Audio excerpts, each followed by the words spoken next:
Ano hong mga dahilan? Bakit pinapayagang mag-shutdown Yung unplanned, ano? yung Meron kasi unplanned. unplanned eh. ang Yes. mga planta na yan kung kailan kailangan?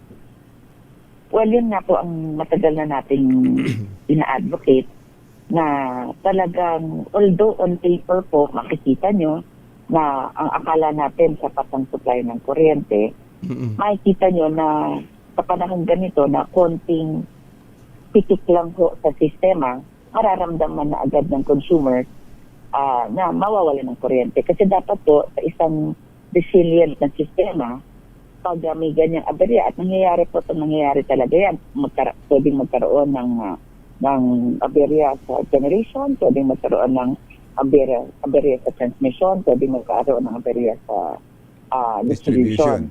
But po sana, pag magka-aberya in any of those industries, hindi ho dapat raramdaman ng consumer kasi may sapat na pasobra or excess capacity na nasa system na mas mawala ang ilang planta na ipapalit po. Unfortunately, in our case, nakakanipis po, meron na pong, nung panahon nangyari yung transmission outage, marami na rin yung naka-unplanned maintenance shutdown.